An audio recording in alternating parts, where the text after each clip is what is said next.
আমাদের পুরো পরিচয়টাই তো আসলে গড়ে ওঠে আমাদের স্মৃতির উপর ভিত্তি করে, তাই না? আচ্ছা, একবার ভাবুন তো, কি হবে যদি সেই স্মৃতিগুলোই আমাদের পরিচয়ের মূল ভিত্তিটাই একটু একটু করে মুছে যেতে শুরু করে।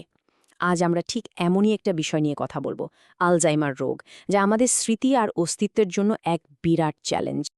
প্রশ্নটা কিন্তু বেশ গভীর, কারণ স্মৃতি তো শুধু কিছু পুরনো ঘটনা না। এই স্মৃতি আমাদের শেখায়, আমাদের সম্পর্কগুলোকে বাঁচিয়ে রাখে আর আমাদের ভবিষ্যতের পথ দেখায়। চলুন আজ একটু গভীরে গিয়ে দেখি ঠিক কী কারণে এই মূল্যবান স্মৃতিগুলো হারিয়ে যেতে শুরু করে। তো প্রথমেই প্রশ্ন আসে, এই আলজাইমার রোগটা আসলে কি? এটা কিন্তু মাঝে মাঝে চাবি কোথায় রাখলাম বা কারো নাম ভুলে যাওয়ার মতো সাধারণ ব্যাপার নয়। না, এটা তার চেয়ে অনেক বেশি কিছু। এটা মস্তিষ্কের একটা গুরুতর রোগ, যা সময়ের সাথে সাথে বাড়তে থাকে। ডাক্তাররা একে বলেন প্রোগ্রেসিভ নিউরোডিজেনারেটিভ ডিসঅর্ডার। নামটা শুনতে বেশ কঠিন হলেও এর মানে হলো এটা এমন একটা রোগ যা আমাদের মস্তিষ্কের কোষগুলোকে নিউরনগুলোকে ধীরে ধীরে নষ্ট করে ফেলে। আর এর ফলে শুধু স্মৃতিশক্তিই কমে না, আমাদের চিন্তা করার ক্ষমতা, সিদ্ধান্ত নেওয়ার ক্ষমতা, এমনকি রোজকার সাধারণ কাজ করার ক্ষমতাও আস্তে আস্তে চলে যায়। আর এই রোগটা কতটা ব্যাপক তা একটা তথ্য দিলেই বোঝা যাবে।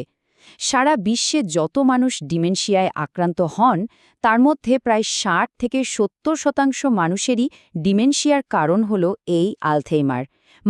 এটাই ডিমেনশিয়ার সবচেয়ে সাধারণ রূপ। ভাবা যায়? আচ্ছা, বাইরে থেকে তো লক্ষণগুলো বোঝা যায়, কিন্তু ঠিক কি ঘটে মস্তিষ্কের ভেতরে? চলুন এবার আমরা যেন একটা মাইক্রোস্কোপের নিচে চোখ রেখে দেখব কিভাবে একটা কোষীয় ঝড় আমাদের চিন্তার জগৎকে পুরোপুরি এলোমেলো করে দেয়। সহজ করে বললে এই রোগের পেছনে মূলত দুটো ভেলেন আছে। প্রথমটার নাম অ্যামিলয়েড প্ল্যাক।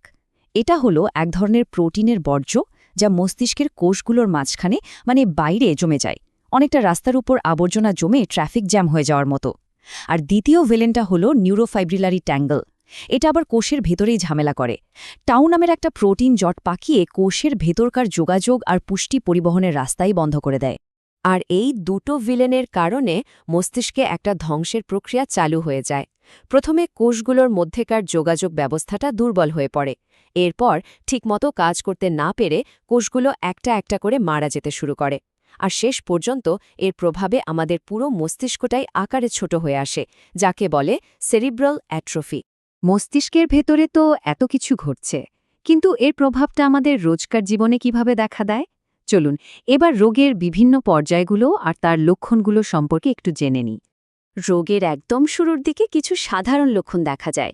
এই যেমন ধরুন, এইমাত্র কী নিয়ে কথা হচ্ছিল সেটা হুট করে ভুলে যাওয়া, কিংবা কথা বলতে বলতে খুব পরিচিত একটা শব্দ আর মনে না আসা, কখনো আবার নিজের চেনা এলাকাতেও রাস্তা গুলিয়ে ফেলা, এমনকি মানুষের মেজাজ বা ব্যক্তিত্বেও ছোট ছোট পরিবর্তন আসতে শুরু করে। এগুলোই হতে পারে প্রথম সতর্কবার্তা। রোগটা সাধারণত ৩টে ধাপে এগোয়। প্রথম বা মৃদু পর্যায়ে ছোটখাটো জিনিস ভুলে যাওয়া দিয়ে শুরু হয়। এরপর মধ্যম পর্যায়ে বিভ্রান্তি অনেক বেড়ে যায়, এমনকি খুব কাছের বন্ধু বা পরিবারের সদস্যদেরও চিনতে অসুবিধা হতে পারে। আর রোগের গুরুত্ব বা শেষ পর্যায়ে আক্রান্ত ব্যক্তি কথা বলার ক্ষমতা পর্যন্ত হারিয়ে ফেলেন এবং নিজের দৈনন্দিন সব কাজের জন্য পুরোপুরি অন্যের ওপর নির্ভরশীল হয়ে পড়েন। তো প্রশ্ন হল, এই রোগটা তাহলে কিভাবে নির্ণয় করা হয়, আর রোগ ধরা পড়ার পর কি করণীয়? চলুন এবার এই বিষয়গুলো একটু পরিষ্কার করে জেনে নেওয়া যাক। ব্যাপারটা কিন্তু এমন না যে একটা রক্ত পরীক্ষা করলেই রোগটা ধরা পড়ে যাবে। আলঝাইমার নির্ণয় করার জন্য ডাক্তারদের অনেক কিছু দেখতে হয়। তারা রোগীর পুরনো ইতিহাস শোনেন, তার আচরণ লক্ষ্য করেন, স্মৃতি আর চিন্তা শক্তি পরীক্ষা করার জন্য কিছু টেস্ট করেন। এর পাশাপাশি এমআরআই বা পিইটি স্ক্যানের মতো আধুনিক প্রযুক্তির মাধ্যমে মস্তিষ্কের গঠন আর কার্যকারিতাও দেখেন। সব মিলিয়েই একটা সিদ্ধান্তে আসা হয়। এখানে একটা খুব জরুরি কথা আমাদের মনে রাখতে হবে। এখন পর্যন্ত আলজাইমারকে পুরোপুরি সারিয়ে তোলার মতো কোনো চিকিৎসা আবিষ্কৃত হয়নি।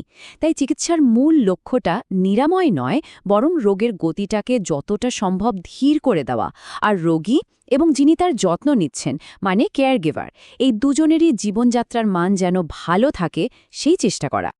এত সব শোনার পর মনে হতেই পারে তাহলে কি কোনো আশাই নেই? অবশ্যই আছে।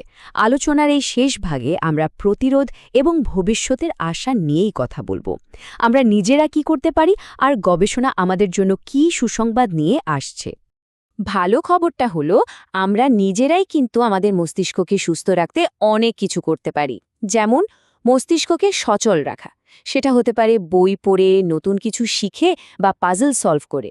সাথে নিয়মিত শরীরচর্চা, ব্লাড প্রেশার আর ডায়াবেটিস নিয়ন্ত্রণে রাখা, মানুষের সাথে মেলামেশা করা আর স্বাস্থ্যকর খাবার খাওয়া, এই অভ্যাসগুলো মস্তিষ্কের জন্য দারুণ উপকারী। আর সবচেয়ে বড় আশার আলো দেখাচ্ছে আধুনিক গবেষণা। সম্প্রতি লেকানেম্যাব বা ডোনানামেবের মতো কিছু নতুন ওষুধ এসেছে, যেগুলো মস্তিষ্কে জমে থাকা সেই ক্ষতিকর অ্যামাইলয়েড প্ল্যাককে সরাতে সাহায্য করে। এর ফলে রোগের প্রাথমিক পর্যায়ে এর বাড়ার গতিকে অনেকটাই কমিয়ে আনা সম্ভব হচ্ছে, যা চিকিৎসা বিজ্ঞানের জন্য একটা বিশাল সাফল্য। তাহলে শেষ প্রশ্নটা এটাই, আমরা সবাই মিলে কি এমন একটা ভবিষ্যৎ গড়তে পারি যেখানে আমাদের মূল্যবান স্মৃতিগুলো আর এভাবে হারিয়ে যাবে না? উত্তরটা এখনও অজানা, তবে বিজ্ঞান, আমাদের সচেতনতা আর সুস্থ জীবনযাত্রার মেলবন্ধনে হয়তো একদিন সেটা সম্ভব হবে। এই আশা নিয়েই আজকের আলোচনা শেষ করছি।